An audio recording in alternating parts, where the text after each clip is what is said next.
Hey, what's up with it, man? It's the Bulletproof Podcast. We back on y'all funky ass for the 9-9 in the year 2000, man. Let me get my shit together, man. How was y'all's week going? My week has been going great. Can't complain. Not gonna waste too much of y'all's time. We're gonna get straight to the business. First things first, Diddy. The video came out of Diddy putting his hands on Cassie. It was a terrible video to watch. I ain't gonna lie to you. I did not enjoy looking at that. I could only watch so much of it. I watched the whole video, but I only watched it because I was like, "Damn, Diddy, you doing it like that, bruh?" Like, damn, I ain't gonna lie. I kind of was like, nah, Diddy ain't do it. He ain't like that. I kind of was like that, but I ain't never said nothing about it. You know what I'm saying? Like, I like to wait for the facts to come out. I'm like, man, we gonna tear down another brother. You know what I'm saying? Shit. But, hey, man, a lot of niggas, bro, niggas like Diddy. When you get niggas like Diddy, DJ Academics, R. Kelly, all these weird-ass niggas, and you give them money and power, they do weird ass shit with women, bro. I've said this on multiple occasions. Money and power make you do some strange shit, bro. It make you do some strange shit. And I think as black people, we might need to start being more mindful of who we allow to become famous. We got to start vetting these weird ass niggas. We allow these weird ass niggas to come into our culture just because they black don't mean that they are black. Look, Diddy, I'm pretty sure he identifies as a black man. I know he identifies as a black man. But he ain't did nothing for black people. He's been empowered by white supremacists. And y'all know what I want to say, but I can't say it because they be taking down my videos. But he's been empowered by white supremacists to have free range on niggas and to treat niggas however he want to treat niggas, like trash. And white supremacy has propped him up in such a way to where, like, people that are not in the industry, niggas like me and you, look at this man and we want to salute him. When behind closed doors, this nigga don't love niggas. He only love his motherfucking self. He don't love black people. If he loved black people, every artist that was ever signed to his label, he would have did right by them. But he didn't do that. You got a lot of artists that came out on the other side of being signed with Diddy. They came out being either they went crazy in a motherfucker, they went broke, they went to jail. Shit, this nigga confessed to a murder that was damn near 10 years ago. He confessed to a murder, bro, that he did like 10 years ago, but it was like in the 2000s or something like that. He confessed to a whole murder. He didn't even have to because, man, that music industry is evil and wicked, and it's being empowered by our own people, but they're being backed and they're being funded by white supremacy. They'll allow a Diddy to have control of all the little niggas so they can kind of separate themselves 6 degrees of separation from doing the most horrendous shit to black people. They'll use other black people.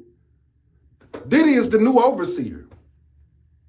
Diddy is the new overseer over black people on the plantation that we live on, which is America. They just do it in a different way now. See, white supremacy is smart than a motherfucker. Okay, now we just can't come out and put them on the plantation and just beat the fuck out these motherfuckers. Now let's make them dance. Let's make them dance and boogie. And who is the most dancing ass nigga? Diddy. Diddy look cool as hell. He popping bottles. You know, he doing what niggas do, man. Say, yeah, man, but behind closed doors, nigga, what we seen on that camera, man, that's just a tip of the iceberg. Pause. So just because a motherfucker is black, don't mean that he for black people. I seen something that Benzino was saying on the podcast. Can't remember what podcast it was. He was basically saying, man, say, when was it cool for black people to just start like throwing artists to the wolves, to like casting them out, like saying, "Nah, fuck this person" and all this type of shit. You know what I'm saying? Like lock them up type shit. That's what Benzino said, something to the effect of that. Now, I understand Benzino. I feel him. But, man, say, when niggas, it ain't just white people that's culture vultures. You can come from this culture and still be a vulture as well, because if you don't want to empower your people, if you don't want to recirculate the black dollar in our economy, nigga, what do we need you for, my nigga? You just a puppet for white supremacy. Facts. So my heart goes out to Cassie. I hate that beautiful woman had to go through that. She don't even want to be with black people no more. You see, she got a whole white husband. She can't come back, bro. How is you supposed to be one of the most richest black people in America, and you got to do this to this woman, man? Bro, women will literally throw themselves at you. You ain't got to do none of that shit. That's the mindset of a narcissist, a weird ass nigga, and somebody who just wants to have control and power. When you have women out there that will give you that without you having to put a fucking finger on them. I'm not saying controlling a woman is cool. I'm not saying that, but I'm just saying, like, bro, I mean, let's just look at the reality of the situation. You ain't had to do that woman like that, man. That was some whole ass shit, bro. Diddy's apology.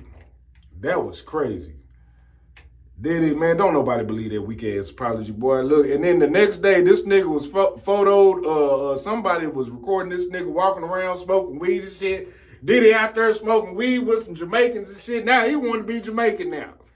Shit, goddamn. Diddy ain't worried about. Diddy is not worried about nothing that we talking about. Diddy is protected. I don't give a fuck what that nigga say.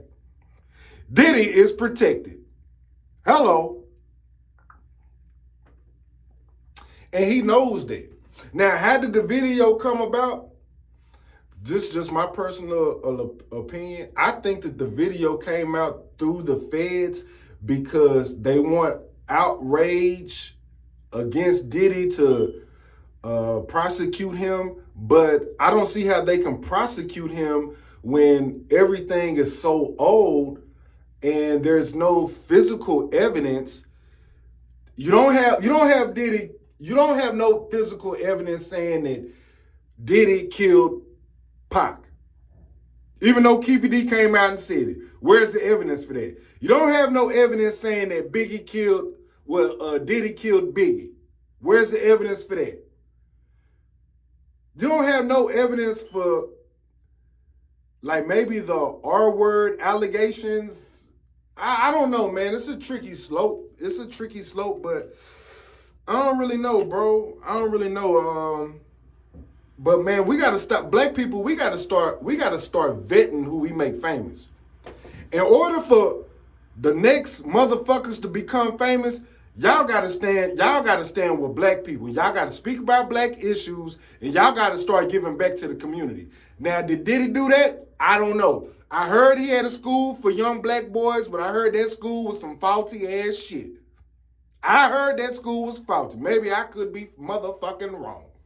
I don't know. But that's what I heard through the grapevine, motherfucker. You know what I'm saying? So I don't know. And if you can't even do black people right when it comes to being in this music industry, bro, this shit crazy for Diddy, my nigga. Like, man, fuck that dude, bro. Fuck that dude, my nigga. Fuck Diddy. Pause. His son beefing put out a diss song. I haven't heard it, but I heard some shit about that. That shit was stupid. I ain't even gonna get into that. But hey, that's neither here nor there. Now, I do want to get into this. Terrance Howard. Come to find out, Terrance Howard is the new Nikola Tesla around this bitch. Man, goddamn, Terrance Howard is a goddamn genius. Nigga, I watched the whole 3-hour interview of Terrance Howard on Joe Rogan.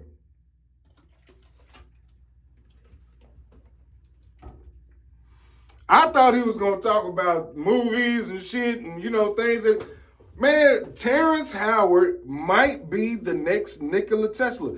Okay, so when you watch the Joe Rogan interview with Terrance Howard,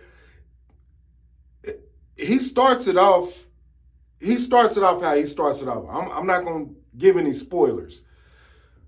But he goes into his resume of, him, I guess he was a bioengineer, chemist engineer. This nigga got degree, been to college and all this shit. This shit crazy, my nigga.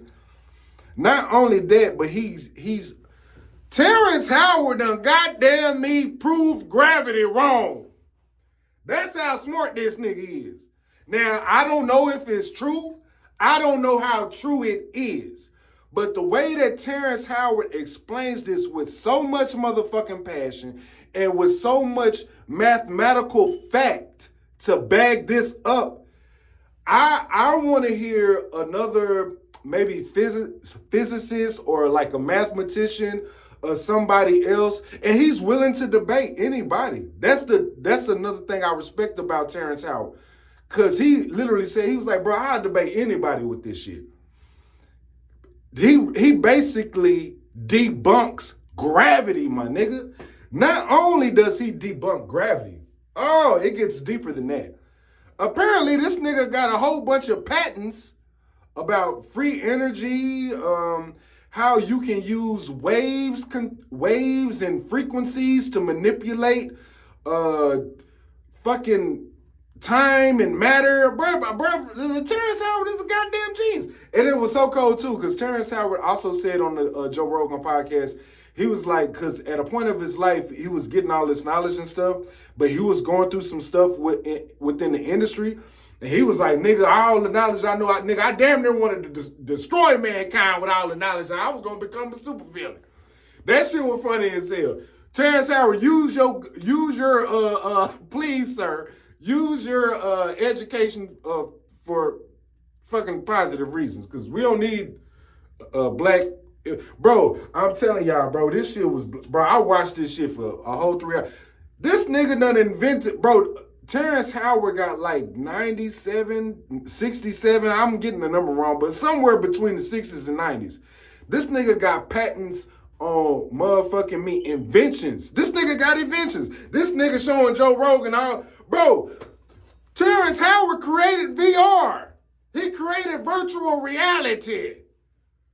AR, VR. Nigga, the fuck? I'm talking about hustle and flow, Terrance Howard. Yeah, man. Who's in charge? Bitch, we in charge. That nigga out here is... This nigga done created... Bro, the way he was explaining stuff, bro, was so in-depth. And I'm really not the nigga to even try to break down what he was saying. I'm not gonna be the one that's gonna give it justice. So just watch the podcast that he did with Joe Rogan. I feel like Terrance Howard is the nigga that Cat Williams is trying to really be like on the court. Shout out to Cat. I'm just making jokes. Might not be a good joke, but hey. But yeah, when I watched the Cat Williams interview, it was just a nothing burger. I was like, this is a nothing burger. But Terrance Howard interviewing with Joe Rogan, it's a mind-blowing interview. Not just because he's an actor, but just everything that he talks about in there. Honestly, it's one of the best interviews I've ever seen.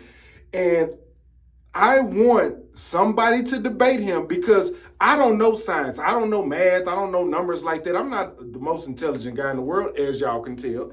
But shit, nigga, I want to see I want to see somebody with an opposing view of his view and his science and his math and his knowledge. I want to see somebody with an opposing view about that, and I want to see how they're able to debate. Not even maybe debate, but just maybe conversate. Man, I'm telling y'all, bro, y'all got to watch this shit. Terrance Howard and motherfucking Joe Rogan. Now, there is another interview. There is another interview out there that I'm very fond of.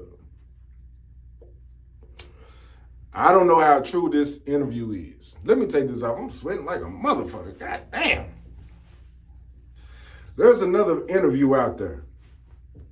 It's on the Danny Jones podcast. It's a white man named Eamon, A-M-M-O-N, Hillman. Eamon Hillman. He has a podcast. He did an interview with Danny Jones on the podcast. On Danny Jones' podcast, y'all can check him out on YouTube. Danny Jones got a lot of good interviews. Let me just say this one thing about white people.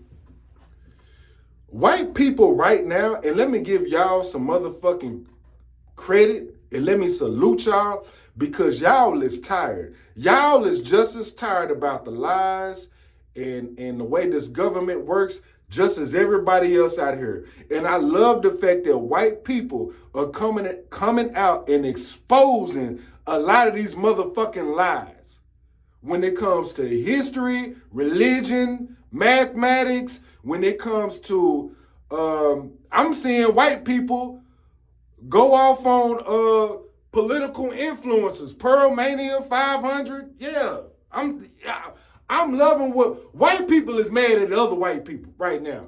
And guess what? So now it's just the same thing like how black people deal with our coons and our culture.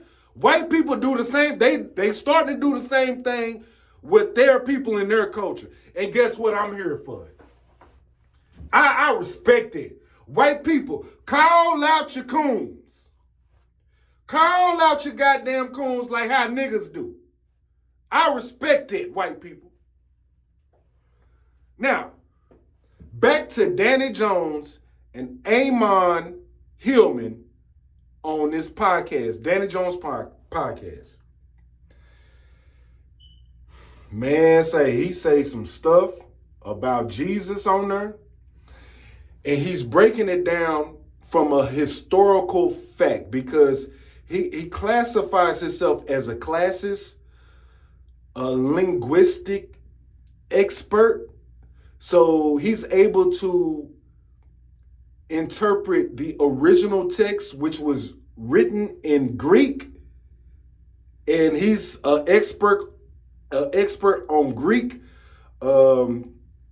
Speaking Greek, he knows the real meanings behind it, and he even breaks down Hebrew. Basically, what he says in his podcast, and I'm not gonna ruin it for y'all, but he's basically saying like, man, the Hebrew language is only like 8,000 words, as opposed to the Greek language, as opposed to every other language. Just look at the English language. Look at our dictionary. Our dictionary is thick as fuck. We got bro. So just imagine trying to explain the Old Testament with just 8,000 different words. Hard as fuck, right? Right? So he was saying that the Hebrew Bible was translated into original Greek, which has way more words, and it was on some other shit, you know what I'm saying? But it's the closest to the truest translation of the Bible. Now, how true this is, I don't know. I'm just telling you what the white man said. Now, according to this white man, Eamon Hillman, your boy Jesus in the Bible, man, you talking about exposure. You talking about Cat Williams level dropping bombs on exposing shit. This white man, and he grew up in the Baptist church. Man, I can't even say what he's exposing about Jesus. Y'all have to watch the podcast. Now, I'm going to give you a couple of timestamps. I'm gonna give you one timestamp, which is towards the end. And all of the YouTube is timestamp. So if you go to, I believe it's kind of towards the end, he talks about Jesus Christ, the life of Christ. One timestamp is Christ, who is Christ, and it's another timestamp. I forgot, man. I should have wrote it down. But it's, man, it is earth shattering. And he really breaks it down to the point, and he's coming from it from an unbiased position, basically saying like, bro, I don't care what the Bible says. I'm just talking about what they say in the original sources. I didn't say this. He's basically saying, bro, this is what they say. I didn't say this shit. I did not say this shit. I mean, he breaks down the crucifixion of Jesus. He breaks down the 12 disciples of Jesus. And like I said, I can't say what I want to say on here. I'm not going to say it at all because I don't want nothing to get taken down. But you can watch it, the full thing, and the dude is kind of weird. But this is the thing. Anybody can challenge what he is saying. If what he's saying is wrong, and this dude got masters, he's got PhDs, he's got all of this. And now this is a totally different outlook on Jesus that honestly is, but he breaks it down even to like just like back in the day. Like back in the day, he basically is breaking down how drugs was used back in the day in Roman times, in the BC and the AD era, and how influential drugs was upon our people in those times, the democratic process, how people thought, cults, religion, and how drugs influenced all these different rituals. He breaks it down. This white man is breaking this shit down. So that's really all I have to say about that, man. Y'all have to check this out.